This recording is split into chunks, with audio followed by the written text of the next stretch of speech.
she's done them, and you can put them in. Do you want that part of the minutes, or do you just want a brief summary that's in the minutes? A brief summary, like we do everything else. Okay.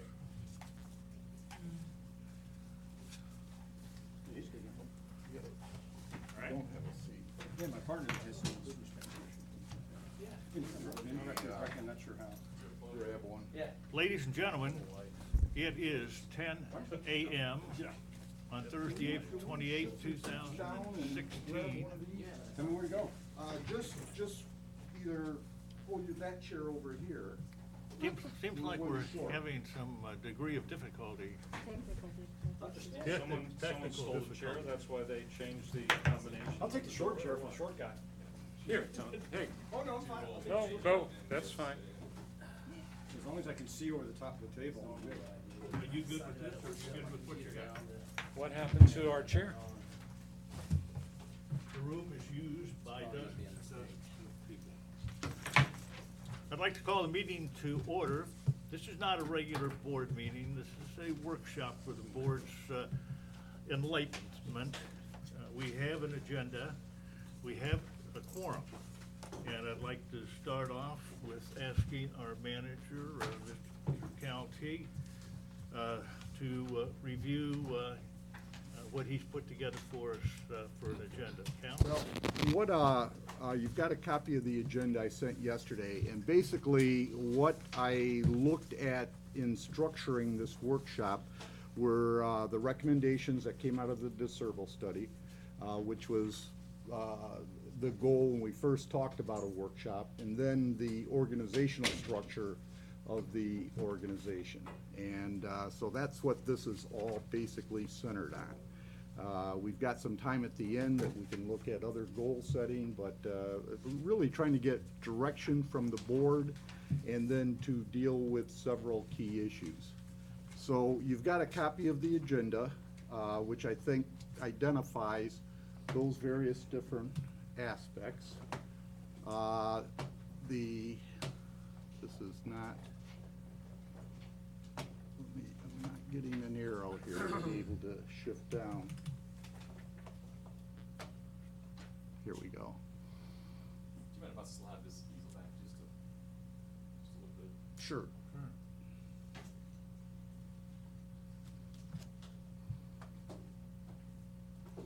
Okay, so the agenda's fine, and then we're looking at what is the mission of the district. And the board had established one in 2006, 2007, but one of the things that came out of the DeCervo study is you needed a vision, you needed a mission statement from the board. And I believe you've got that, and I think it's not bad.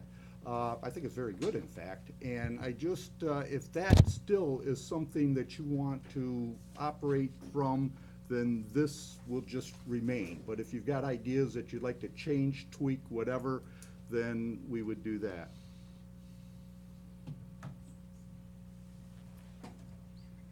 Okay.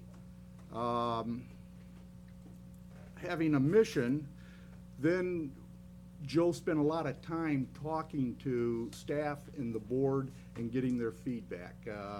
He had the actual comments that was I'm sorry, what I just did.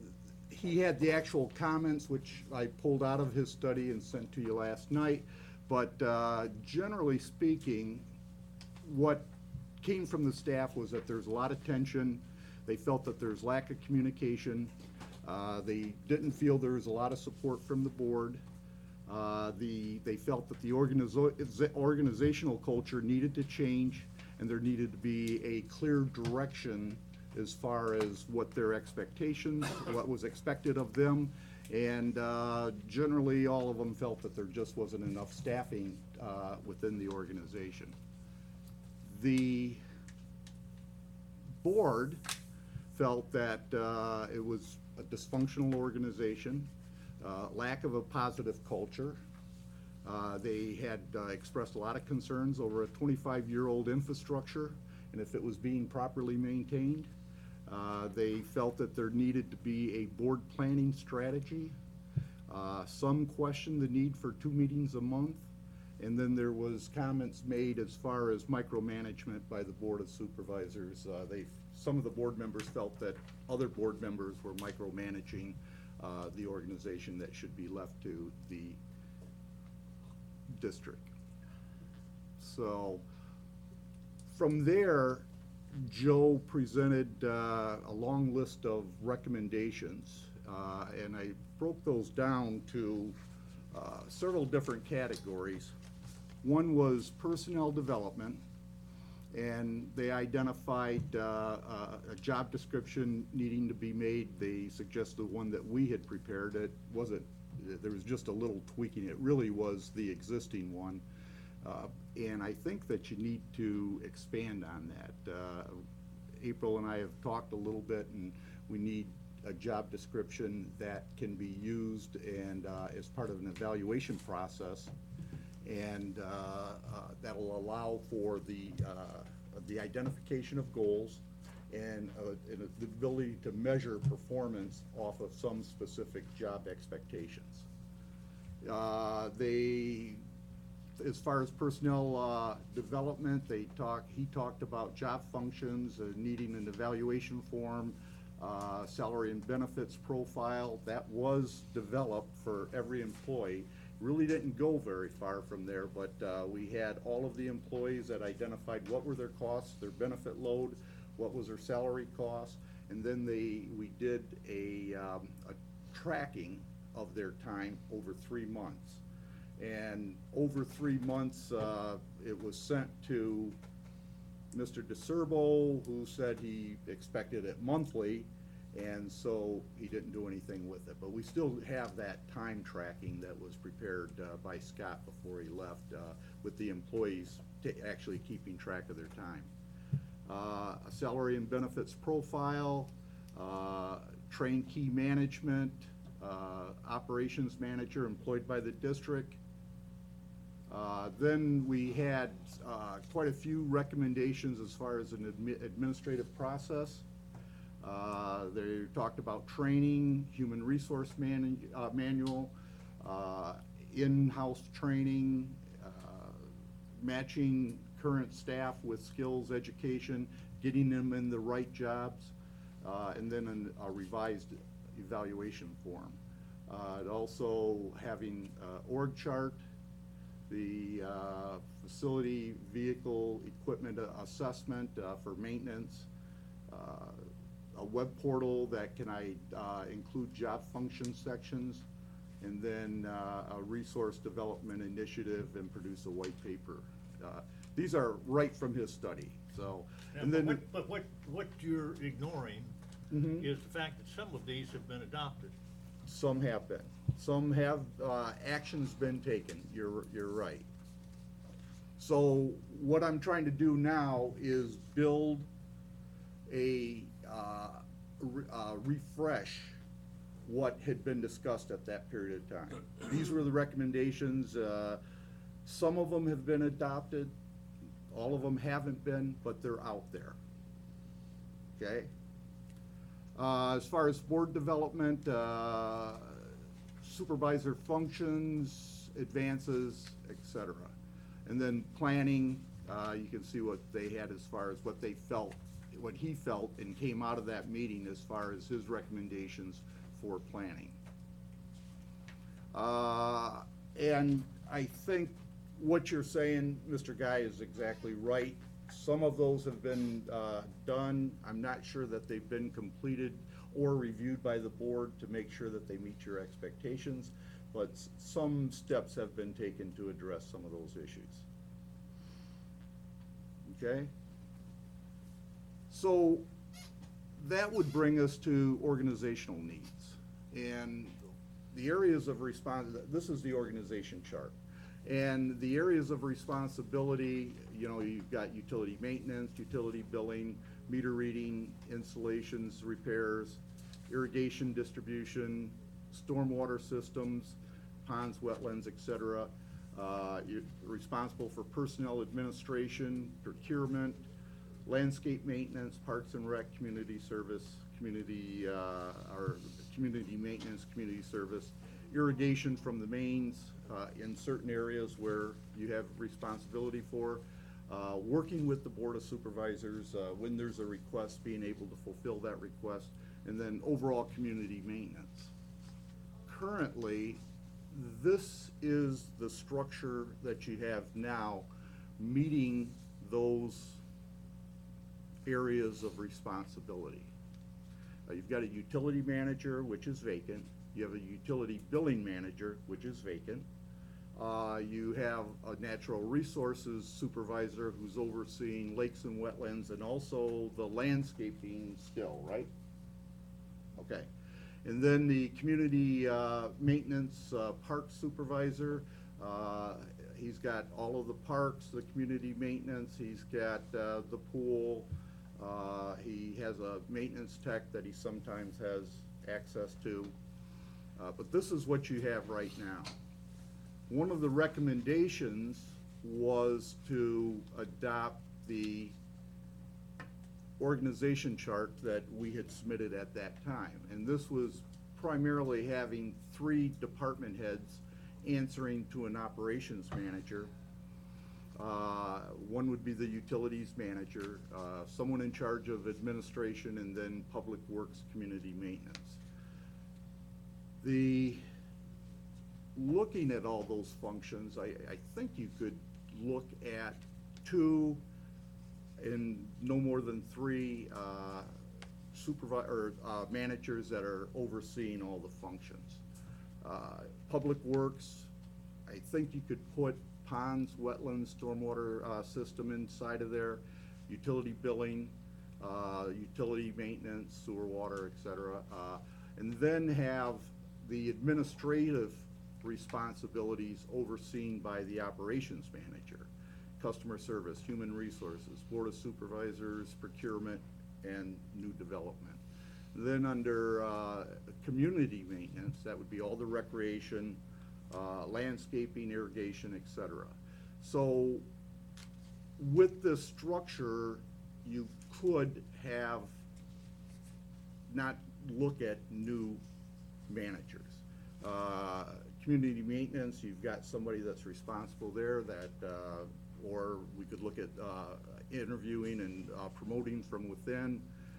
You've got an operations manager that would oversee all the administrative functions identified in there, and then we're in the process of hiring a new public works manager, and you've got some really good applications. A couple of them are even better than what we had the first time around.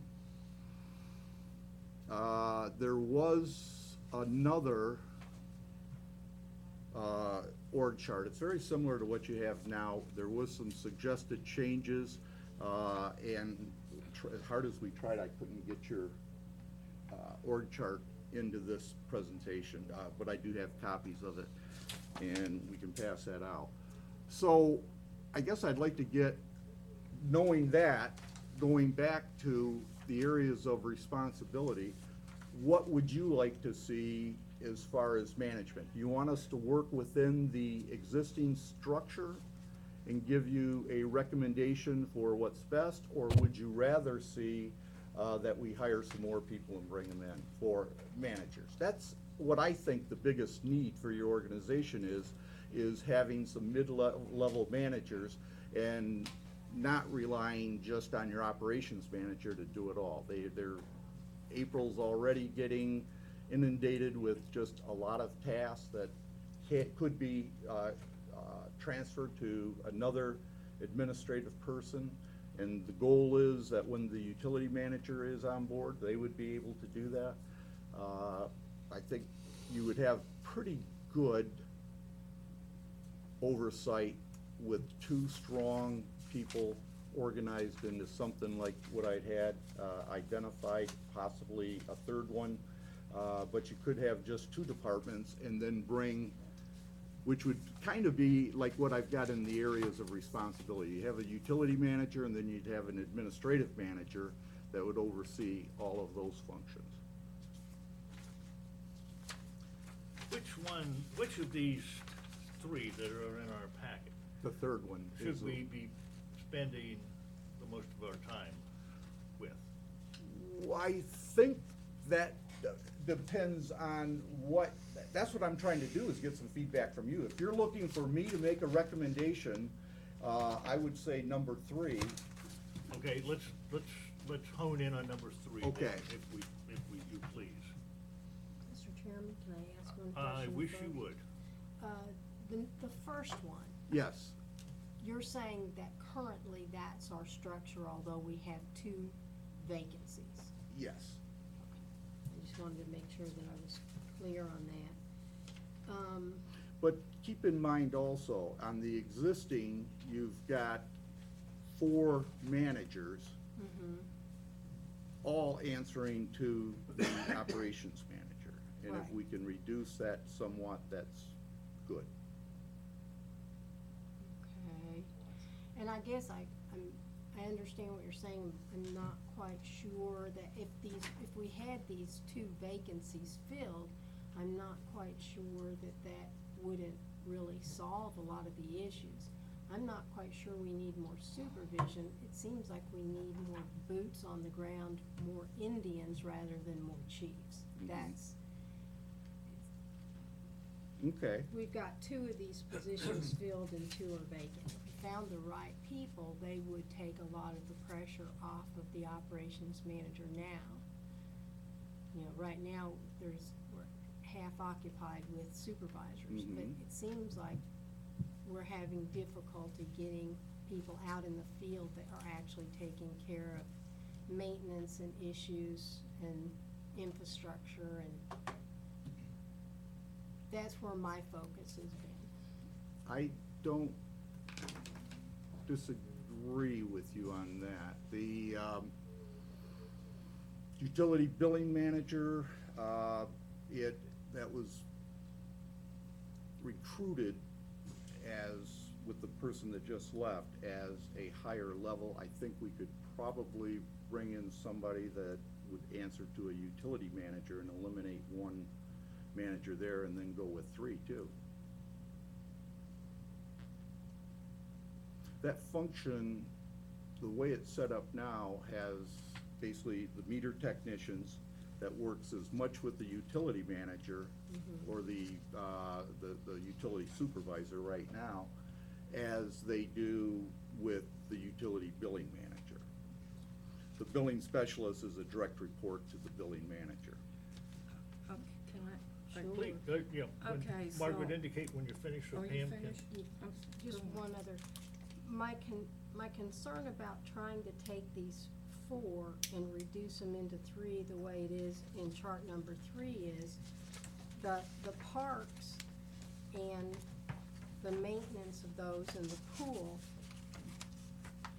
I don't think the landscape and the lakes and wetlands, I think that's too big for 1 person to oversee. I think you need to have 1 person overseeing the landscape and the lakes and wetlands, and 1 person overseeing the maintenance of the parks and the pool complex. That's a lot of work to give to 1 supervisor. I think those need to be separated out. Mhm. That's just my opinion. Go ahead, Pam. Well, basically, I'm looking at the first organizational chart, First or third? the first. And in terms of, and the difference between the first and the second, and, or the third. And I think the first, where the board, the district manager is reporting to the board, I think that should definitely stay the same. The operations manager, I think some of the duties probably need to be changed more so than the reporting structure. Okay, because if you have utilities managers,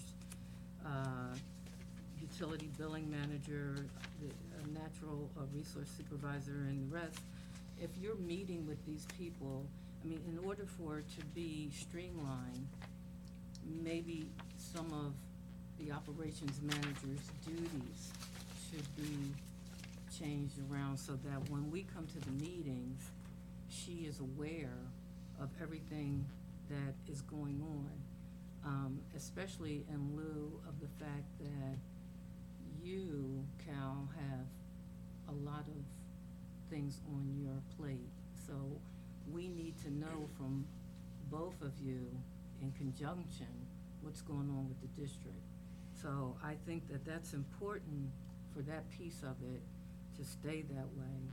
Just understanding how you bring it together and that you're meeting with these people at least once a week so that you know what's going on in your district. Because basically, that's what we're handing you, April, is to know what's going on in this district. In terms of some of these other things, I guess you do have to understand, if you're gonna take it down to 3 people, can they handle the load, the workload that's under them? And if they're gonna be able to bring, it's not that you have 3 people in charge, it's like, how many people are under those 3 people? And I agree with Margaret, that seems like you need boots on the ground.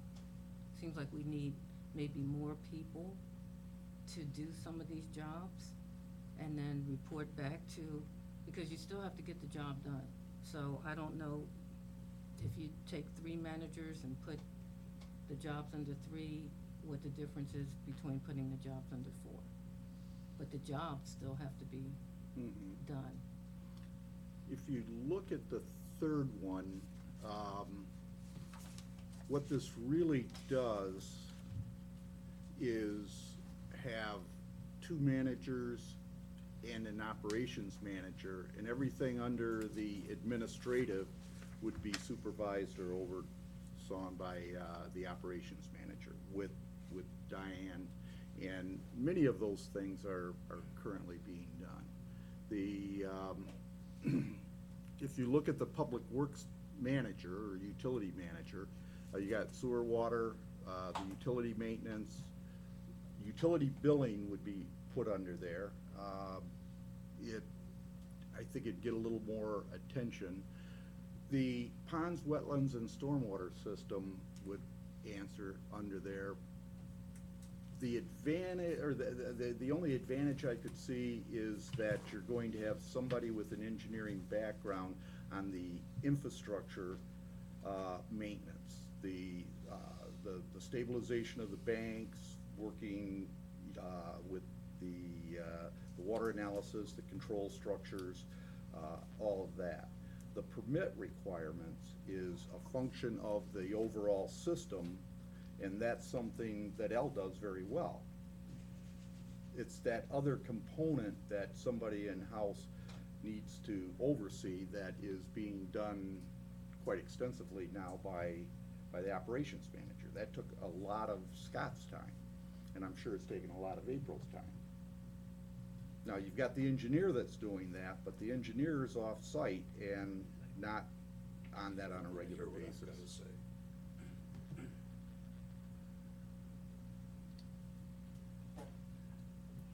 I can't not hear what you have to say if you want to say it. Okay. You ready? I am. Pull your microphone down, please. We can all hear what you don't. Testing 1, 2, 8. April, how many teams of people have you ever managed in the last 5 years? How many teams? Yes. Of people? Direct question. How many teams of people? And a team is minimum of 15. One at a time. One team. One team. What was that a team of? I manage the budget staff. I manage the finance team. Okay, okay.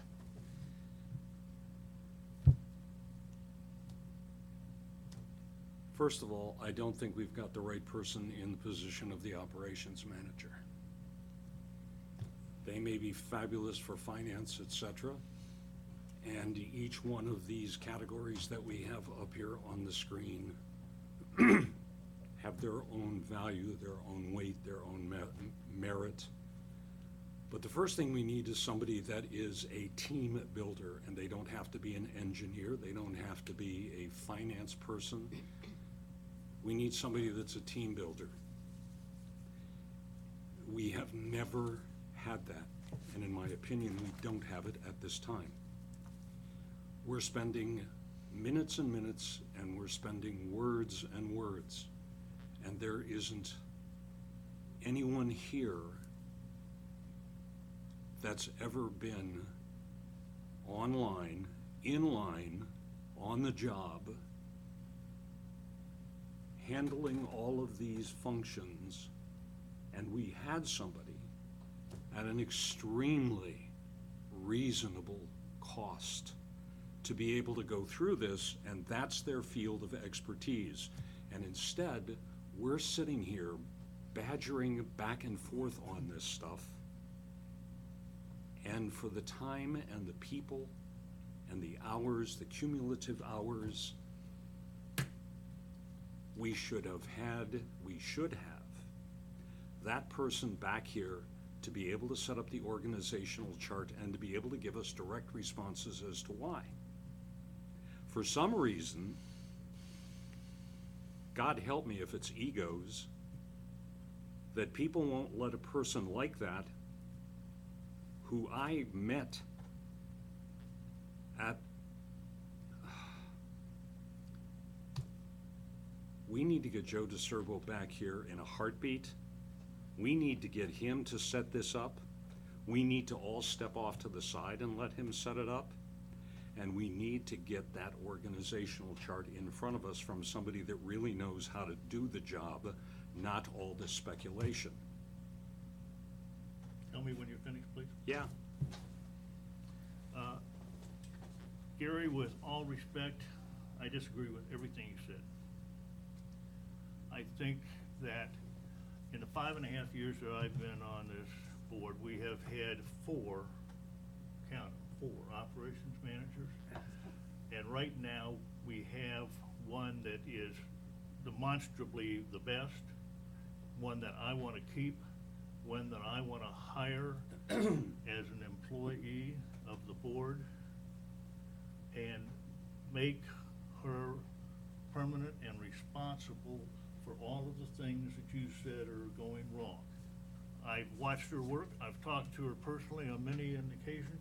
She's an exceptional lady, and I think it is high time that we made a decision to make her an employee and a permanent employee and give her the responsibility that she can take and that we need someone to take for us. If you must. You didn't ask me that question, Gary, and I've managed teams within one organization of over 400 employees that had 17 different departments. But you're not here. I understand that. You're not here. We need somebody that's here 5 days a week, X number of days, The- et cetera. Walk around the outside of this building. I- Walk around the outside of this building and take a look and see what's there. The issue is that I've presented on 2 occasions, I believe, recommendations for changes, for reorganization, for staffing. And so we're trying to come up with something that's acceptable to the board. Give us an organization. If it's what we've got right now, we'll start working within that. There are goals that we'd like to be able to identify later in this workshop. Once all of that's in place, you're going to start seeing some things that are put in place. Who should or shouldn't be the operations manager, that is, I think, a decision after you've established what it is you're looking for in an operations manager. What is the organization they're gonna be overseeing? Once that's identified, then you sit down and you look at, do we have the talent in-house? Do we go outside? How is that going to be provided? If you were writing a book, I could understand your logic. But we're Okay. not, we're operating in the real world, Cal. Okay? And we've had 4 operations managers in the 5.5 years that I have been here. And now we've got a great one, and I don't want to lose her. And I want her to get on the job and tell us, recommend to us what kind of an organization she wants. April, please. Can I speak? Yes, please, use the microphone. I'm going to go out on a limb here. I want to be a part of the district very badly, but I agree with Mr. Neubauer. With whom? Mr. Neubauer. We are on the same page. I have been here for almost 90 days, and I have worked with all of the staff. I think, Ms. Gill, that you are right. We probably need more boots on the ground. But there's a gap at the top of the organization. The gap is the district manager. We need somebody at that level here all the time. Cal can't be here all the time. That's not the structure that you have set up with ST. Somebody needs to be working for the board at the very top of the umbrella and be able to coordinate everything and pull it together. And Cal's not doing that because he's not here. He doesn't understand how each of the employees are functioning. I can be a team builder. I am a team builder. And we have been working very hard at re-evaluating the culture. I'm listening to the employees. We've been having staff meetings. We've been delegating. We are working on uniforms and a new presentation. I want the employees to be visible in the district. But what we're missing here is there is too much shoved onto the operations manager desk because everything is coming down from the top to fill the gap of the district manager position not being here. And I have to flow out to the bottom to all the boots on the ground, and it's too much. So somewhere, I think an operations manager should not have any administrative function underneath that umbrella. The two main functions that you have in an organization is your administrative function and your operations function. That administrative function is your HR, your IT, your finance, and then you have your operation, and also under the admin can be your public relations, and then you have that operations function. That operations manager needs to be worrying about the operations of the district. We need an administrator here at the district. I need to be working, I want to work under you as the main umbrella. And so I provided Mr. Guy something yesterday. The gap in the organization is at the top, not the bottom, because we can't put more boots on the ground, because every time we put more boots on the ground, that takes money. To spend money, we need administrators. We need procurement. Everything that we do, every action that we take has an administrative cost attached to it. So when we build committees, we build boots on the ground, I need administrative staff to handle the volume of that. And I know some of the administrative functions are being provided by ST, but there's still holes in how we are functioning, because right now as an ST employee, I can't get all of the data that I need readily available to me. I'm not functioning within our budget because I don't see it. I don't have it. I can't touch it. I've worked for 11 years in a special district, and I can tell you every single thing that we have built into the budget because we have I'm used to a zero-based budget. Big cities, as far as, you have $50,000, hey, go do what you need to do, works fine. Not at this level. Small government, procurement has to be handled differently in small government. We can't take big government ideas and shove down into a small organization. We need to cultivate relationships with vendors. That needs to be on a partnership basis, because small government, we are needy. We constantly need something. We don't have any IT function here. Diane and I struggle every day trying to figure out what it is that we need to know for IT, how to set this stuff up. We're not running efficiently there. Every day we come up with a challenge of some sort of IT function that we don't have the knowledge in the background. The IT function is the base of your whole organization. The organization at the top, your supervisors are supporting technology. We're broadcasting our board meetings on the internet. We're trying to reach out there. All of that takes an IT skill that we don't have here. I don't have it. So each time something like that comes up, communicating to the residents, we're struggling. we lose efficiency. We have to stop what we're doing and deal with those issues. And so I agree that we need to match the skills, and I agree that for an operations manager, it would be very valuable to have that engineering background. We have engineers and attorneys involved in too many of our administrative responsibilities. The supervisors need somebody confident at the gap, the top of your organization, which right now has been handed off to ST. ST is not here.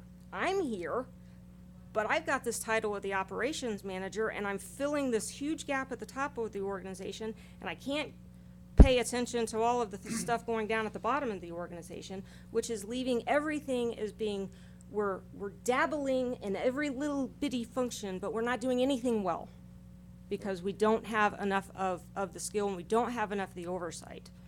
Good.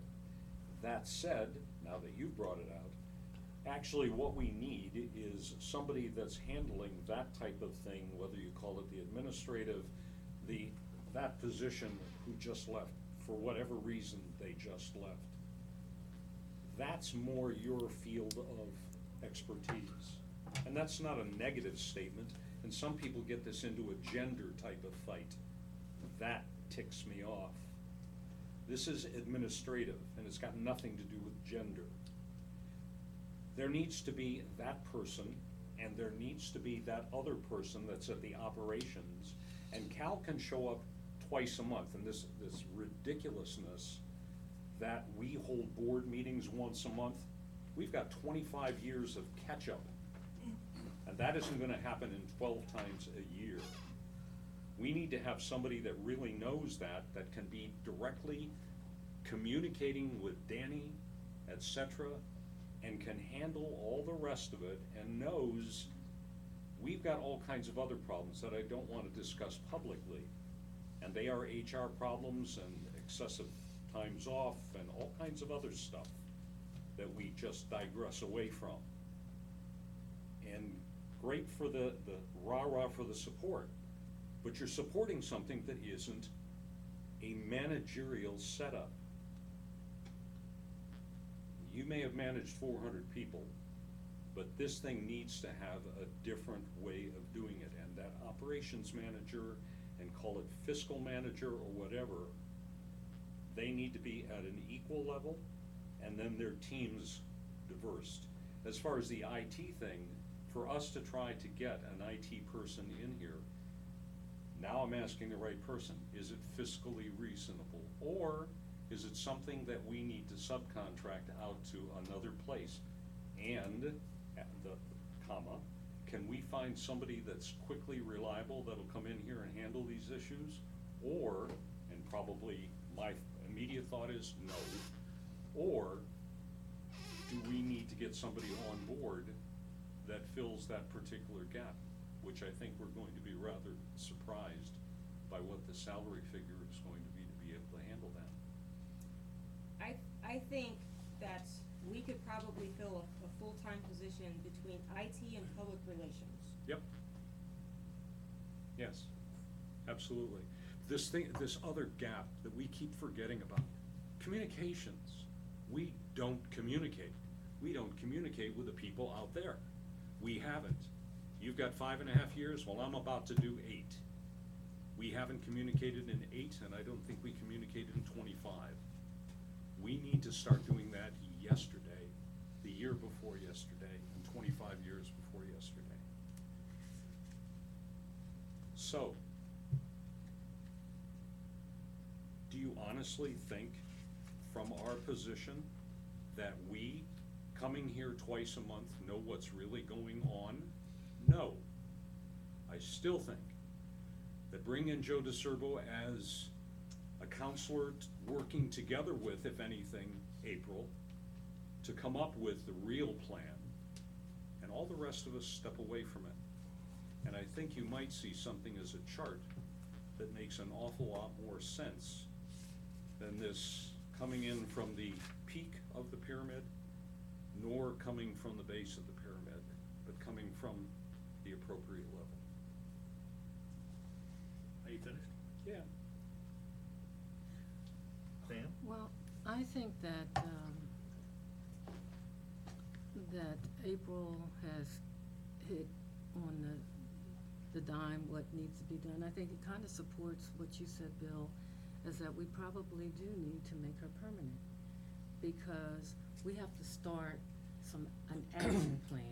I mean, you guys have had these plans, Joe DeSerbo, you've had other structural plans, and looking at it and saying what you need and actually doing something and starting to change the culture are two different things.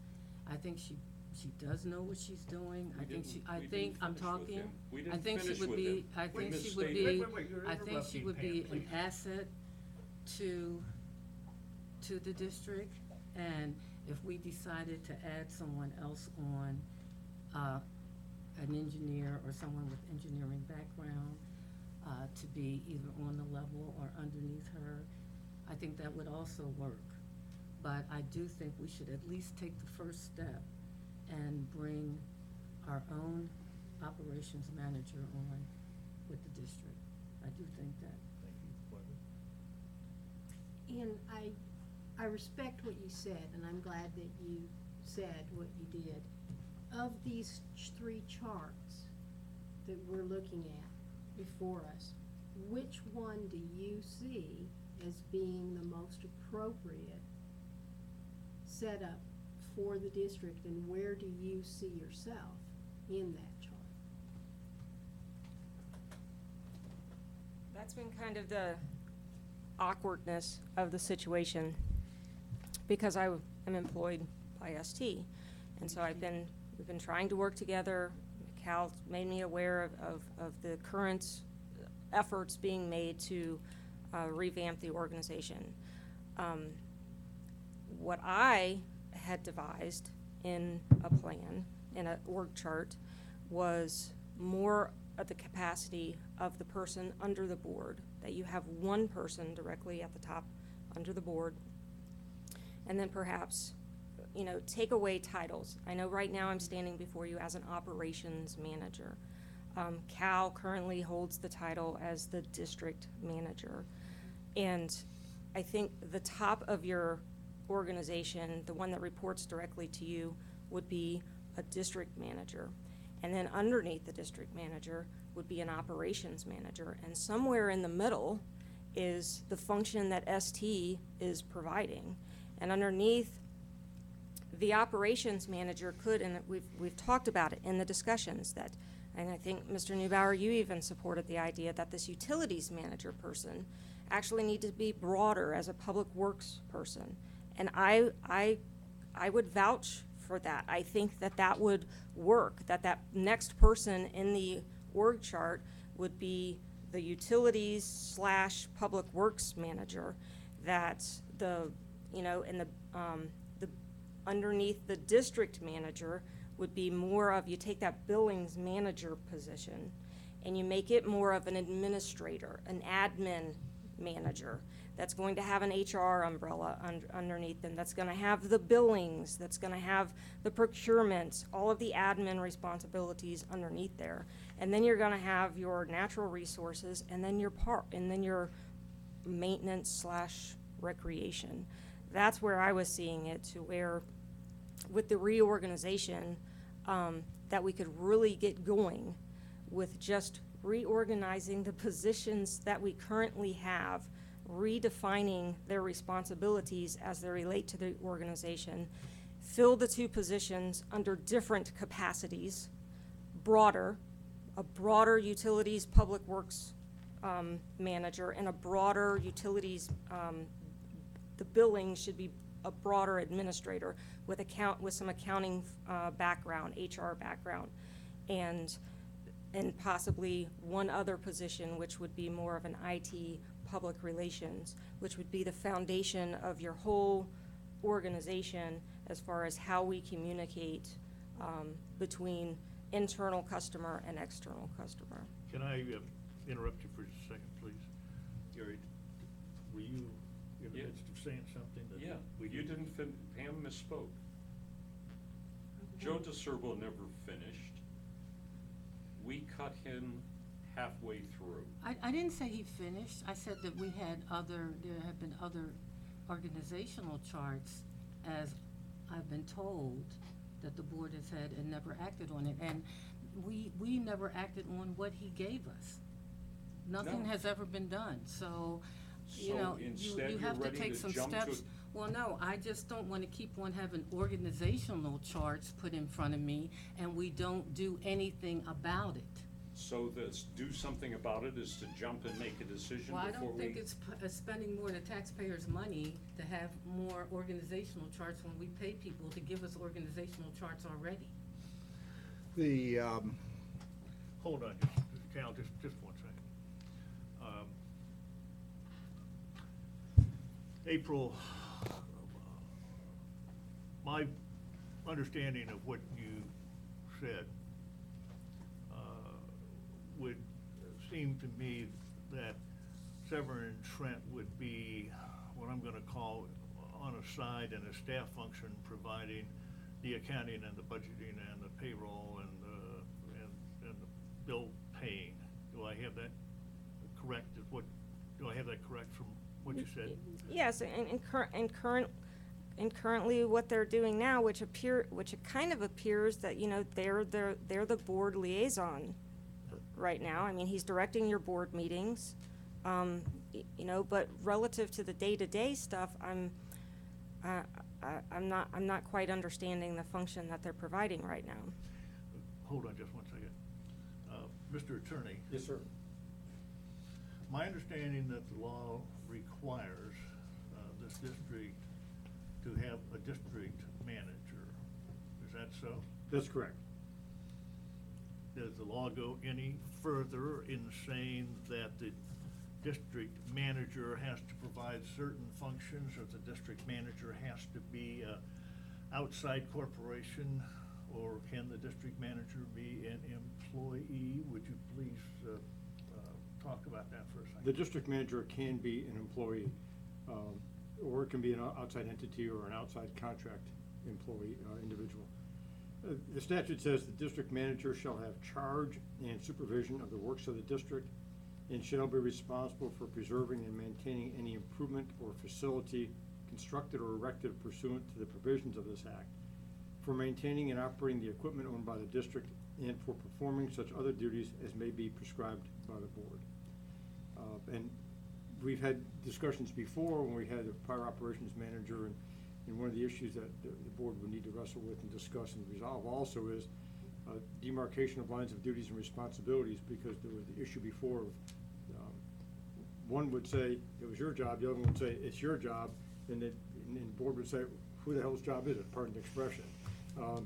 So that's what the statute says. I think there's flexibility within there, but it can be an in-house individual. And I think some districts do have an in-house individual. I'm not sure how many, Gail, I mean, I know there's a couple that have in-house people. I'm sorry, say that again? In-house district managers, there are some that do. A A few, not most, but some do. Don't There are know a of couple. any. Yeah. Please. From what I'm understanding from what you said and the way that you see the structure of the district, we don't have a chart in front of us that really reflects the idea that you have of how the district should be structured. I have it, if you'd like me to make you a copy. Yes, could you give us a Is copy? that the one you had in your? Yes. I got that.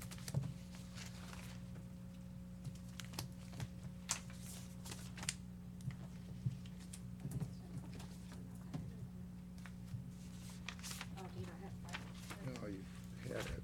I've got the whole packet with copies.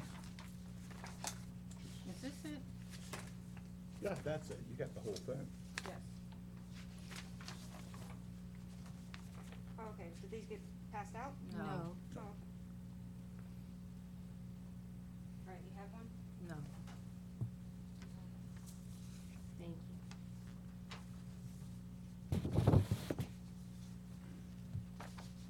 Thank you.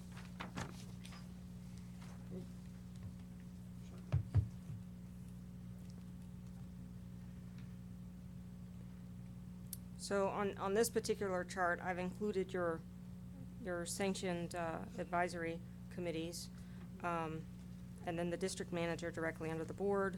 Somewhere in the middle layer of the top management, an assistant district manager. And then on the bottom, this utilities manager position could actually rise up into a utilities/public works and kind of oversee, or actually become, if we had somebody with utilities experience, it could be a public works position, so they can kind of oversee the whole operations, the utilities, the natural resources, the parks and maintenance, because what's missing there, part of our struggle on our day-to-day basis is we don't have anyone else in the organization besides my position to actually bring something from the bottom of the organization up to the board. The documentation needed, the formal proposal packets, to actually portray that argument to the supervisors in full, to where you're making an informed decision at the board level. All of that is passing right now across, Cal's desk and mainly, I believe, the operations manager desk. And so we need someone kind of in the middle there that can bring that up from the operation floor and prepare that documentation, which would have to be more of a management position.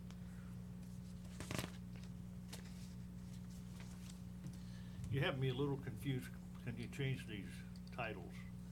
And I'm not big on titles, but they do. Me neither. They do help me sometimes.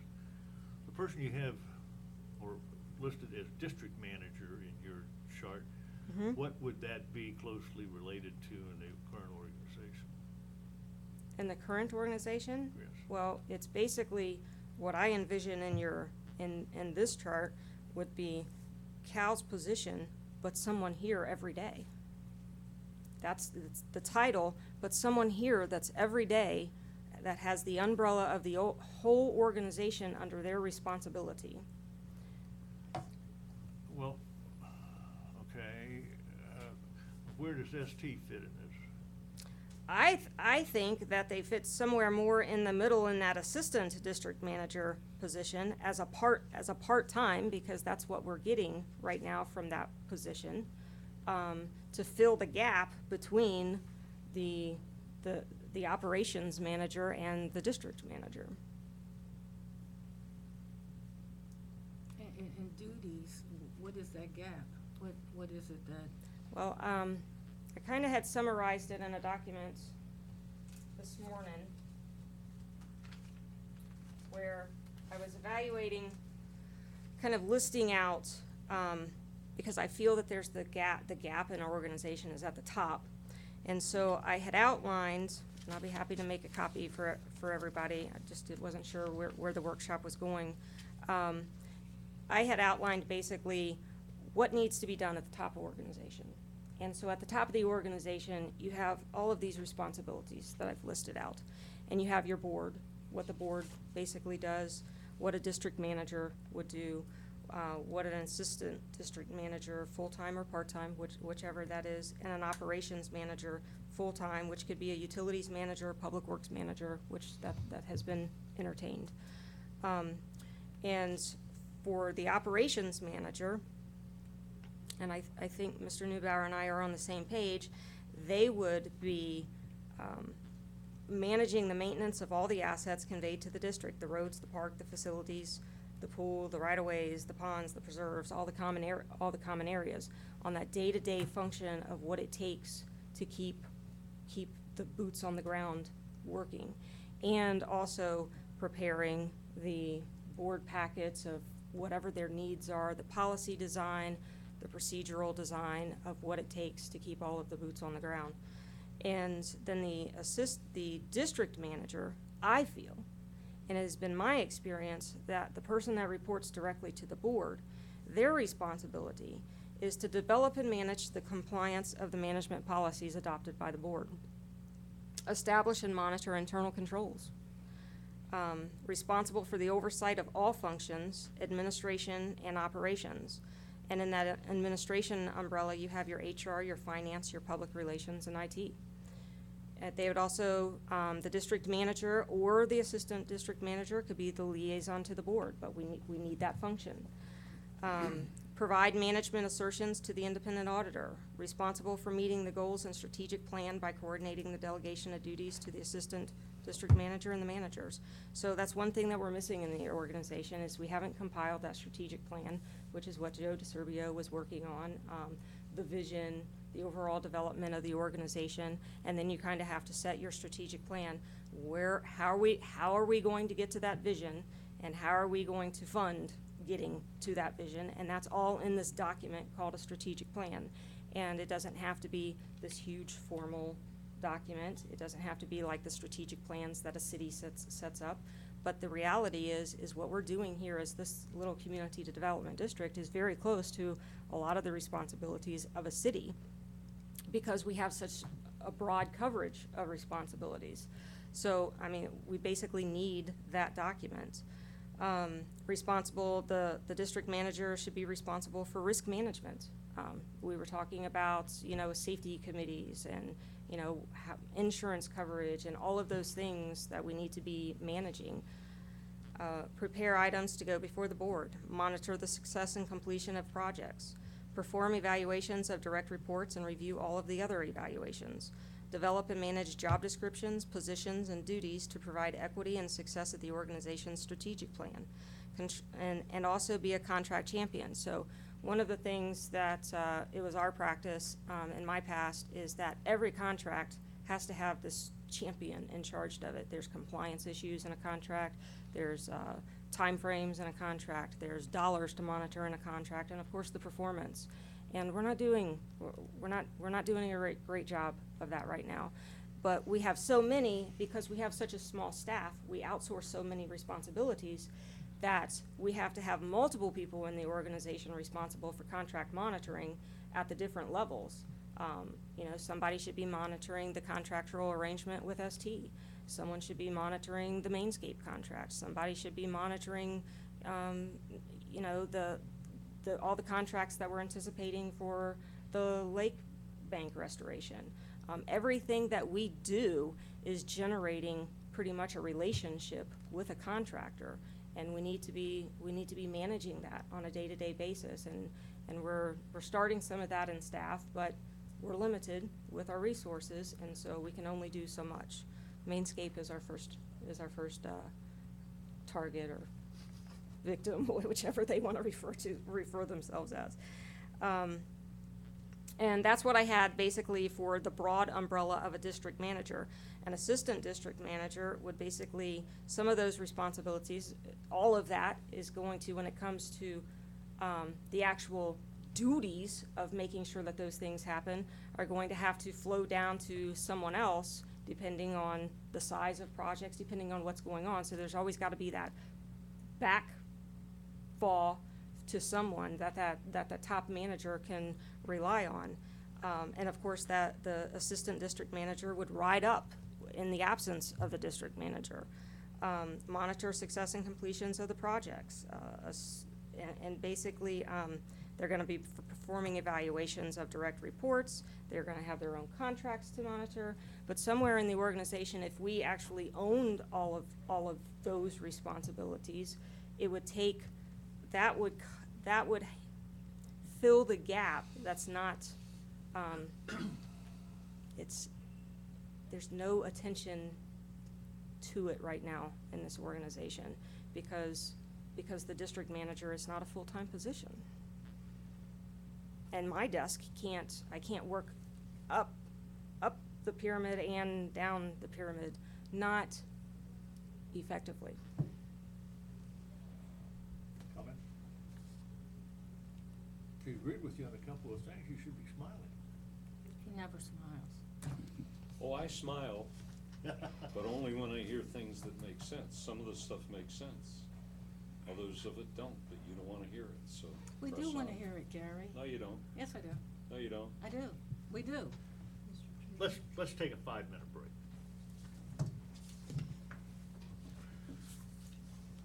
Speak from the floor. Any comments from the floor? You might welcome them.